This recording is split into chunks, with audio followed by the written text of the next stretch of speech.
I'm thinking about one of the things that you mentioned, and sometimes people tend to think of business as not a solution provider in global warming issues or in this schema of how we get green. And we have recently had on the Green Ecology and Action's Green Business Program. We've featured a few businesses in the area that are actually making some differences. And I was just reading, this is yesterday's Sentinel I was reading, and there's a really short little piece in here about a company called RideSpring.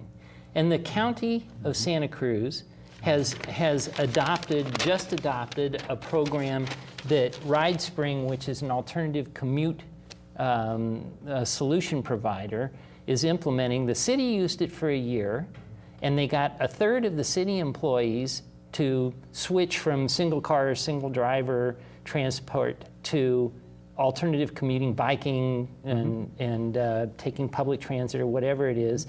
And in a study a study summary that I saw from that, they said that just with 1/3 of the city workers using the alternate transport, they were able to reduce 16,000 commuter trips in city traffic and eliminate 47,000 pounds of CO2 emissions.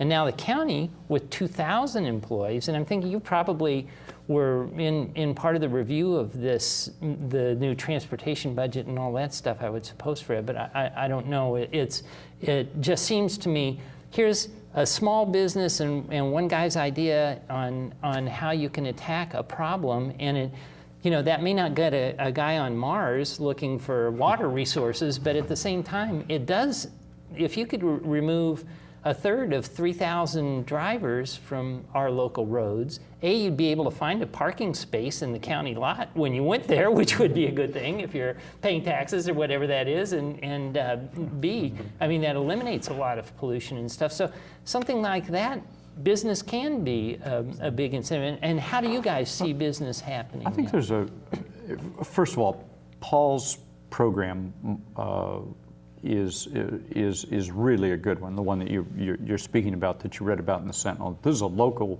person who has developed a software program which allows a very, very sophisticated, easy to use ride-sharing matchup.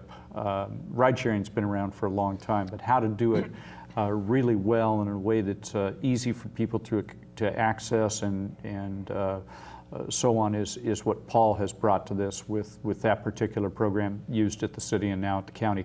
It's also part of the discussion going on at the Transportation Funding Task Force, which has been meeting for a couple of years to try to come up with a comprehensive transportation and transit plan for Santa Cruz County that may end up on the 2008 November ballot. And that component part, along with other similar kinds of programs, which are ways that folks can move around this community in ways other than one person in one car for every trip that they're going to make.